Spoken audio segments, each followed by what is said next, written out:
Hoy tenemos un episodio súper especial y vamos a hablar de lo que es reinventarse en la ciudad del futuro. Y tengo un invitado súper especial que se llama Julián y es psicólogo y él se está reconciliando con su carrera.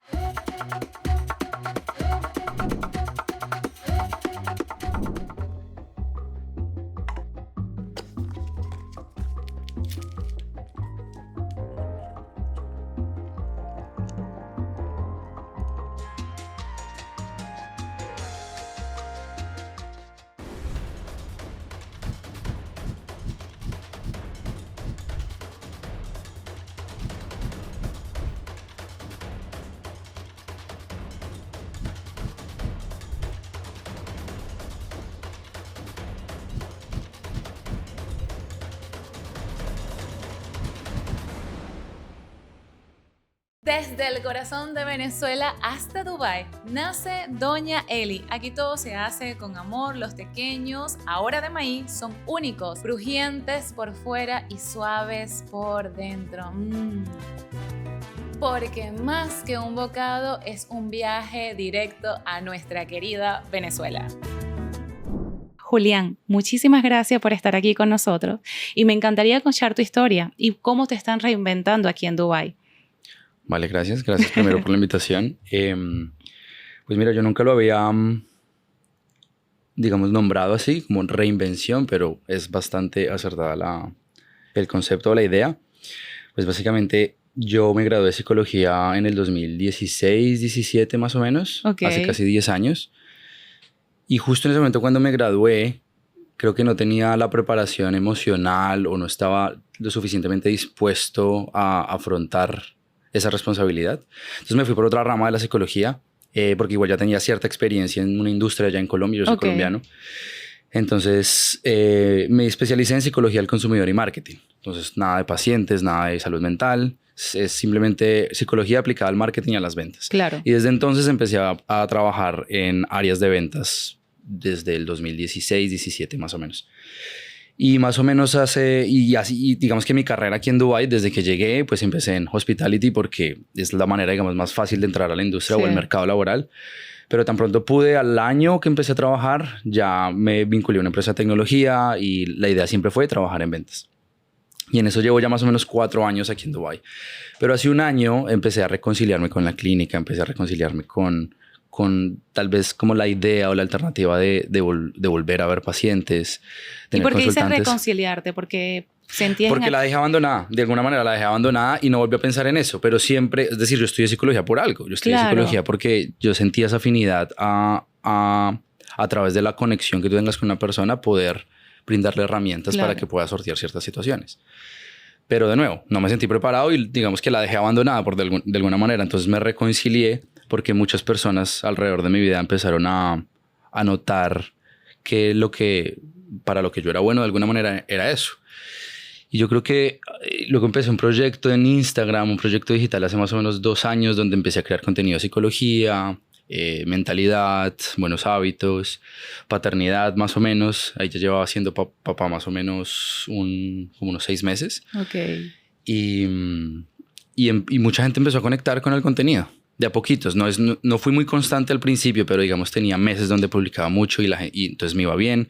Entonces empecé con un Instagram en ceros, entonces llegué a 200 seguidores, luego a 1000, luego a 2000, luego 3000 y ahí me quedé estancado un tiempo, luego llegué a 5000 y hace 6 meses, después de un propósito que me hice, dije voy a empezar a crear contenido consistentemente de aquí a 40 días haciéndolo y más o menos en el día 30 y algo, mi Instagram explotó. Entonces empecé a tener solicitudes de personas como, hey, tú ves pacientes, yo sé que tú eres psicólogo, ¿cómo podemos trabajar? Y entonces ahí empezó a gestarse la idea de me tengo que reconciliar con la psicología. Entonces empecé a hacer una capacitación en psicoterapia y es eso, soy un proceso, digamos que lento de alguna manera porque ya llevo 2 años con eso, pero definitivamente es muy gratificante.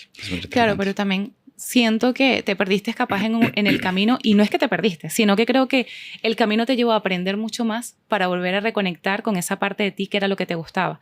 Yo pienso que en la parte del emprendimiento muchas veces nos perdemos o pensamos que nos perdemos y pensamos que lo dejamos abandonado, y es que no estamos preparando precisamente para eso. Yo creo que la vida te estaba preparando para que tú hoy puedas atender a todos esos pacientes, y con toda la experiencia que ya adquiriste, y no es la misma edad, los 21 que te graduaste. 21, 22, sí.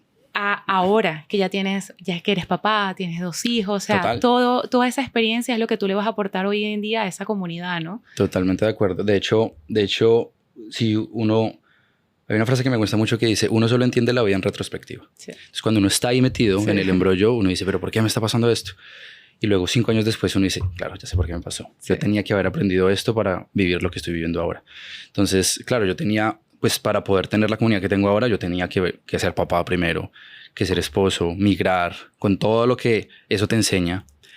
Y luego que tengo una carrera en ventas relativamente larga, porque independientemente de la profesión que tú tengas o del emprendimiento que tú tengas, tú debes saber vender de alguna manera.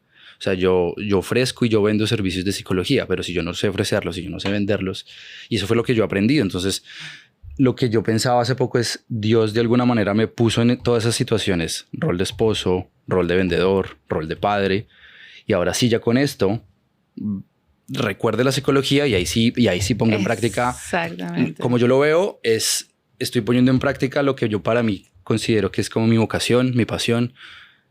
De alguna manera, o sea, como cuando tú empiezas a tener esos chispazos de...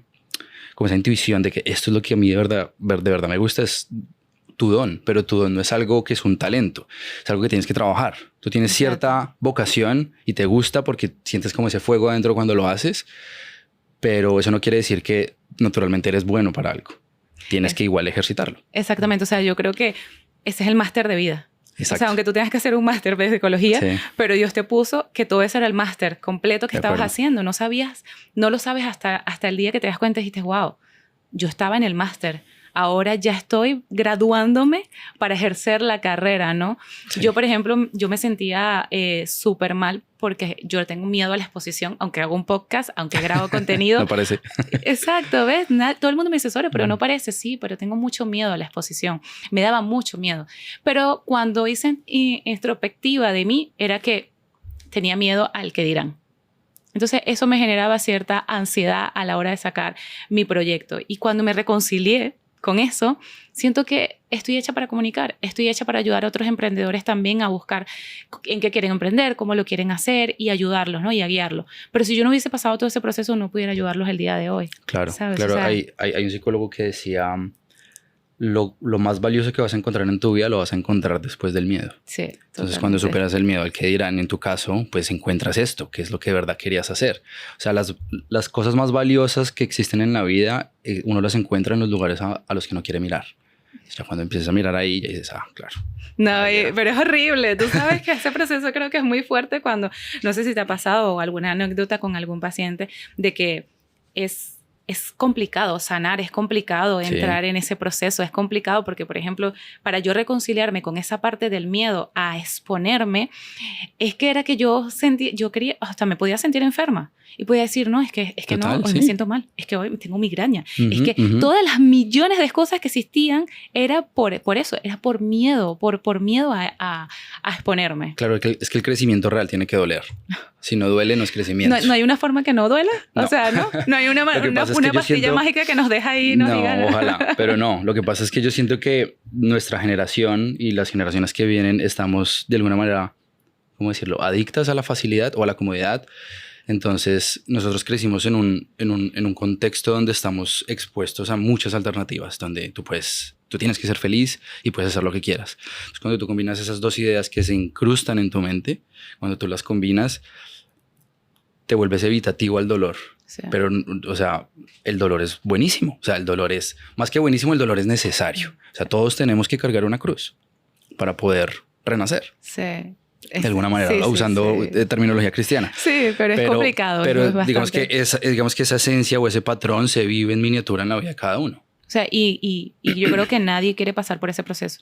O sea, por eso que dicen, sanar duele, sanar, ir al psicólogo, hacer todo este tipo de cosas para poder estar tranquilo y estable. Tienes que pasar por ese proceso. Claro, si no, no vas a llegar a estar tranquilo. Es ultra necesario. Pero no todos queremos estar ahí. Yo huyo sobre todo eso. Por ejemplo, a mí me cuesta afrontar los problemas. O sea, yo prefiero irme. Ah, claro. Soy la típica de que prefiero irme, no escuchar, porque huyo. O sea, rápido, evito el conflicto. Y a veces el conflicto es necesario. Sí, es muy necesario. Es muy necesario. Seguramente es porque, digamos, todos tenemos una personalidad particular. ¿sí? Hay una perspectiva, no una perspectiva, es como una teoría de la personalidad que es con la que yo trabajo y la que más me gusta, que más que una teoría no es que un psicólogo se la haya inventado y haya dicho esto es la personalidad, sino que fue descubierta a través de un ejercicio psicométrico donde a muchas personas le hicieron muchas preguntas sobre ellos mismos. Se dieron cuenta que cuando analizaban las respuestas se agrupaban en 5 áreas.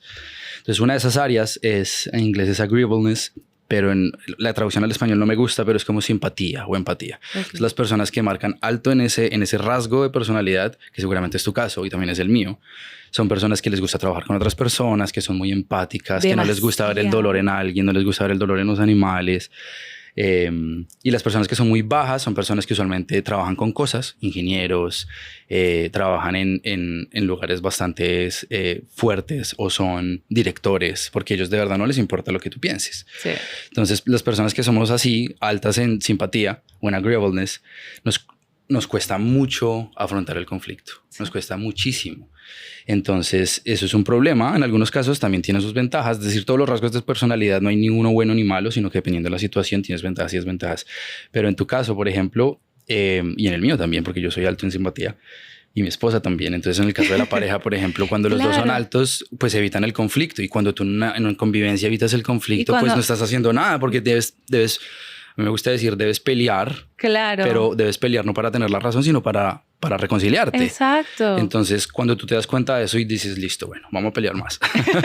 Las peleas tal vez se aumentan en frecuencia, pero disminuyen en intensidad. Sí. Porque cuando dos personas que son altas en simpatía conviven, se aguantan muchas cosas del otro y se van aguantando y no hay peleas en un mes, pero luego pasa algo y ¡pum! Hay una súper pelea altísima, súper fuerte. Claro. Y luego ya se calman y otra vez. Entonces, hay que aprender de alguna manera, a buscar el conflicto siempre para resolver. Claro. Entonces, las peleas puede que al principio aumenten en frecuencia, pero disminuyen en intensidad. Claro, exacto. Entonces, volviendo a lo que decías del dolor, sí, es necesario uno aprender a administrar el dolor controladamente. Así es que uno crece y ese principio se ve en todas las áreas de tu vida. Digamos, cuando tú estás entrenando, si tú estás haciendo fuerza, si tú quieres crecer, quieres mejorar, quieres ser más fuerte, pues tienes que aplicar dosis de dolor controladas en tus músculos y rupturas en tus músculos para que luego crezcan. Y ese mismo principio se da en la psicología. Sí, cuando yo empecé a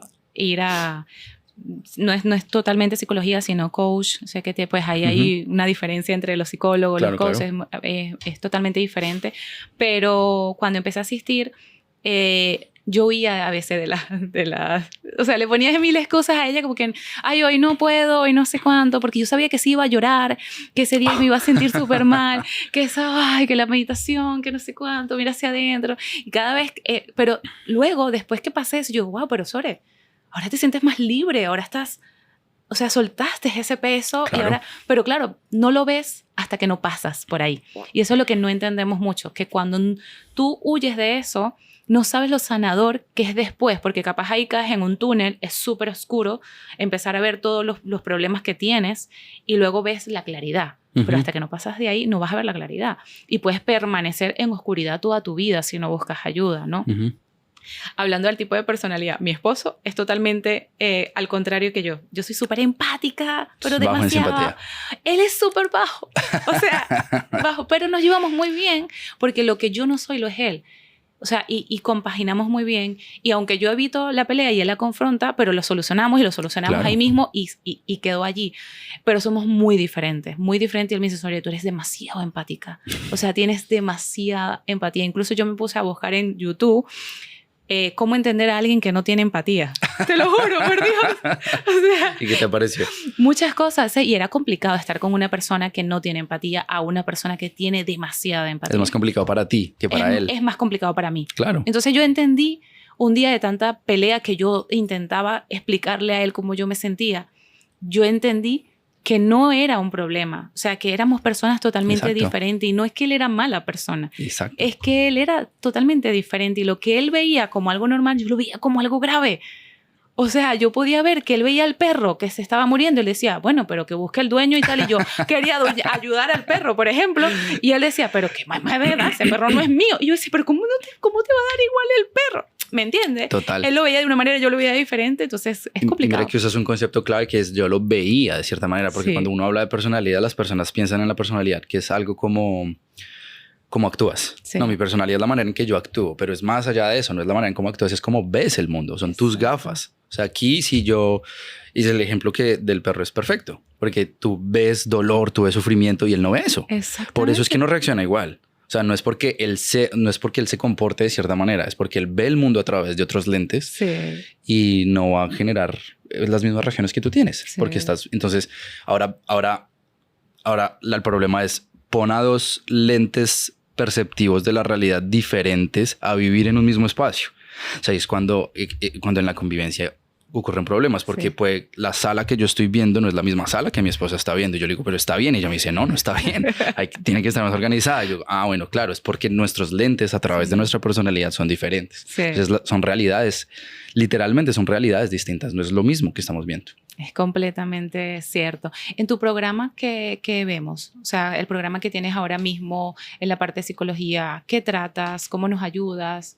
Pues, cuando dices programa, ¿te refieres a mi Instagram? Sí, o sea, el programa ahora mismo que has sacado para ayudar a la gente, ¿qué contiene ese programa que estás haciendo? Pues hasta el momento yo solo he podido crear o de alguna manera, publicar un producto digital muy práctico que es de entrenamiento físico.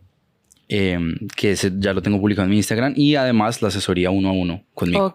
Entonces, en esa asesoría lo que hacemos es básicamente en los encuentros iniciales es como una fase de evaluación o de fundamentos donde vamos a definir qué es lo que está pasando. Tenemos que ver cuál es tu realidad desde tu perspectiva y luego tú me la compartes y luego yo te confirmo si lo que yo estoy entendiendo es lo que me quieres comunicar. Entonces, ¿y eso por qué? Porque sin claridad uno no puede avanzar. Entonces a mí me gusta decirle a mis pacientes, cuando uno está en una situación difícil a nivel de salud mental o de relaciones con tu familia o con tus hijos o con tu esposa, uno está como en una nube. Es como si tuvieras la cabeza metida en una nube, que tú sabes que hay algo que no te deja ver, tú sabes que hay ahí, lo puedes sentir, pero no sabes qué tan grande es, no lo sabes dimensionar. Es cuando uno empieza a hablarlo en la terapia. Y entonces hay ejercicios de escritura, hay ejercicios de introspección. Entonces está el test para saber cuáles son mis herramientas para lidiar. Esa misma nube, que en realidad es agua, se empieza a condensar y se empieza a condensar. Y entonces ya la ves y es agua, ya no es nube, ya no es vapor. Y tú dices, bueno, sí, claro, este es el problema, ya lo puedo manejar mejor. Y luego tú sigues trabajando en ese sentido y luego ya esa agua se convierte en hielo. ¡Pum! Y ya dices, ahora sí, este es el problema, es así de grande, esto es lo que pesa y ya con este problema esto es lo que vamos a hacer. Entonces es una fase de evaluación y de fundamentos, luego es una fase ya como de tratamiento de ejecución, donde trabajamos herramientas a partir de la personalidad del paciente para enfrentar esa situación, para darle manejo, porque eso es lo que le estaba generando problemas, y luego una fase de cierre. Entonces ese proceso puede durar de 4 meses a 12 meses, dependiendo de la situación. No hay, a mí no me gusta tener, digamos que un programa fijo porque cada persona es diferente y usa ritmos diferentes por lo mismo de la personalidad. Entonces, a mí, pero tampoco me gusta no tener orden. Como decir, bueno, yo voy a centrar por ejemplo, yo decir, voy a entrar a una asesoría contigo una sola. Eso no lo aceptas porque al final... No, es que no se puede. No se puede. No hay ningún cambio significativo en la vida que se dé inmediato. Exactamente. No puede pasar. O sea, obviamente después de la primera sesión, las personas salen como, wow. A mí me gusta hacer un ejercicio que es, al final de cada sesión, yo le pregunto a la persona, si le pudieras poner un nombre a esta sesión, ¿cuál le pondrías? O sea, al principio le ponen como redescubrimiento, resignificación, claridad. Y luego en las otras, donde ya se empiezan a dar cuenta de cuál es su realidad y qué es lo que pasa, le ponen ya palabras más fuertes como desafiante o tristeza, cosas así. Pero claro, no puede ser en una sola. Y es complicado. A mí lo que me ha pasado cuando yo he ido a terapia es que yo misma me doy la respuesta. O sea, luego que es yo voy que la con respuesta está en ti. Claro, está en ti. Entonces, cuando yo voy con un problema, lo que acabas de decir, no, de lo del hielo, ya sabes cuánto pesa, ya sabes cuánto... Yo voy con esa nube enorme y luego cuando lo veo digo, wow, pero no es tan grave el problema. O sea, yo tenía o sea, algo armado en mi cerebro que no era la realidad. Porque muchas veces nuestro cerebro nos juega una muy, muy fuerte y podemos estar viendo algo que no es real, que no es así. Y cuando realmente le pones peso, tamaño, como acabas de decir tú dices, wow, Sore, pero no es tan grande. Era pequeño, se puede resolver. O sea, mira las 1000 maneras o 1000 caminos que tienes para disolver ese hielo. Entonces, ese problema que tenemos todo de ver algo capaz muy, muy grande. Y bueno, volvemos a lo mismo. Yo capaz lo veo muy grande, capaz mi esposo lo ve diminuto. Eso pasa por el tipo de personalidad, porque, ¿no? claro, uno de los 5 rasgos es la simpatía. Otro de esos rasgos se llama neuroticismo. El neuroticismo es la sensibilidad a experimentar emociones negativas. Entonces, si tú eres muy alto en neuroticismo, tú vas a ver peligro en todo lado. Entonces tú dices, aquí pasa. Y las mujeres tienen tendencia... Yo suelo ser así. Claro, las mujeres tienen... Digamos que estadísticamente hablando, la población, las mujeres siempre son más neuróticas que los hombres. Y eso tiene un sustrato biológico porque ustedes, es decir, las mujeres somos tienen el don de dar ¿no? vida. Claro. Y en un proceso de embarazo están muy vulnerables. Entonces es evolutivamente práctico que vean más peligro donde tal vez un hombre no lo vea. Entonces usualmente las mujeres son más altas en neuroticismo y los hombres somos menos. En el caso con mi esposa, por ejemplo, ella es altísima en neuroticismo y yo soy, usualmente el test te da un puntaje de 0 a 100. Yo soy 4 sobre 100. mi esposo debe tener 0. Hay personas con 0 y mi esposa es 96. Ya llegó a pasar los 100. Entonces, claro, entonces es lo mismo. Es la percepción. Entonces, en esta mesa tú no ves peligro. O bueno, yo no veo peligro, pero entonces uno dice, uy, estas puntas me puedo caer. Tal. Los neuróticos ven el peligro en todo lado. Ya yo me he dado muchos golpes con la mesa, por ejemplo. ¿Ves? O sea, ya yo me he dado golpes. O sea, todo eso. Y a eso va el hecho que tú dices que yo veo los problemas y mi cerebro me juega esto y es porque seguramente eres alta en neuroticismo. Pero si ves la practicidad de saber tu perfil de personalidad, cuando tú ya ves eso, tú dices, claro. Y lo bueno de la personalidad es que la personalidad se puede modificar con hábitos. Se puede modificar cuando tú ejerces conciencia sobre tu personalidad y voluntariamente decides hacer algún cambio. La personalidad se puede modificar. A mí me gusta verlo cuando nosotros venimos al mundo. Dios nos da 2 herramientas o nos da como un escudo y una espada para enfrentar la guerra que se llama vida. Entonces el escudo es tu inteligencia, que tú no puedes hacer nada con eso. Tu IQ tú no lo puedes modificar, o sea, es genético. Tú puedes mantener el IQ, tu límite del IQ tú lo puedes mantener durante mucho tiempo, pero tú no lo puedes mejorar. Tu IQ, tú no puedes volverte más inteligente en términos de IQ. Y la segunda herramienta es tu personalidad, pero tu personalidad sí la puedes modificar, porque tu personalidad es parte genética y parte contexto. Uno de los ejercicios que yo hago con mis pacientes es, una vez ya sabemos cuál es su personalidad, empezamos a hacer una autobiografía retrospectiva sobre, ya sabes cuál es tu presente. Empezamos a hacer preguntas, ¿por qué? O sea, porque si estás en este punto, en tu presente, ¿por qué? O sea, ¿por qué estás acá? Entonces hacemos ejercicios de dividir tu pasado en 3, 4, 5 épocas y luego empezar a escribir en cada época recuerdos significativos de cada época, porque tú dices, no sé, digamos, la primera época es la infancia y tú en la infancia tienes 3 recuerdos. Y tú dices, ¿por qué tengo 3 recuerdos de la infancia? O sea, ¿por qué? Y cuando los recuerdo los siento tan vivos y es porque ese recuerdo te está diciendo algo, porque ese recuerdo forjó tu personalidad. A mí hay uno que me forjó muchísimo y cuando trabajé la psicología yo me recuerdo muy bien de ese recuerdo, pero estaba muy pequeña y tanto que yo tengo una marca de quemada aquí porque mi papá sin querer me quemó con un tabaco, con un cigarro. Me acerqué a él y él sin querer porque estaba fumando y me quemó. Y yo tengo ese recuerdo, o sea, muy, muy presente, pero fue cuando mi padre se fue de casa y yo no nos abandonó, pero se divorció de mi madre y para mí fue un recuerdo muy traumático. ¿Y asocias la quemada con la vida de tu porque padre? Claro, mi papá en ese día me quemó y ese día me mandaron a donde mi abuela y yo más nunca, o sea, mi papá se fue de casa, a mí no me lo dijeron. O sea, entonces yo tenía la herida del abandono. Claro. Y yo no sabía el por qué. Cuando yo fui a terapia y me llevaron a ese recuerdo del por qué a mí me daba miedo cuando estaba en pareja, que mi pareja me abandonara, porque yo siempre le achaco a mi pareja que tú te vas a ir, me vas a abandonar, me vas a dejar. Siempre tenía eso, pero antes de que me abandonen, yo abandono. Porque nadie me abandona.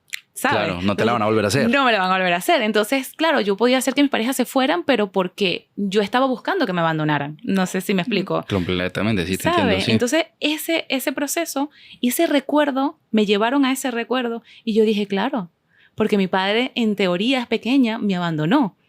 Y yo tenía miedo al abandono y mi papá, tengo una relación maravillosa con mi padre, pero mi padre en ese momento es una niña pequeña que se va de casa y cuando yo volví a mi casa me dice, no, ya tu papá no va a vivir más aquí. Eso para mí fue un abandono, porque los niños no percibimos el tiempo, ¿no? Exacto. Estamos muy pequeños, no percibimos. Los traumas son atemporales. Exacto. Y ese recuerdo es el que yo más vivo en mi cerebro. Yo no me acuerdo de más cosas. Capaz tuve momentos más felices, exacto, pero ese me marcó. No, de acuerdo. Y claro, y también seguramente eso hizo impacto en tu personalidad, sí, en muchas cosas, pero es muy bueno lo que cuentas, que lo trabajaste y que lo resignificaste, porque al final el pasado, tú dices, el pasado pasado y no se puede hacer nada, pero de hecho sí se puede hacer muchas cosas. Claro, tu pasado tú lo puedes resignificar y al resignificarlo pues va a tener un impacto diferente en tu presente, como fue lo que tú hiciste.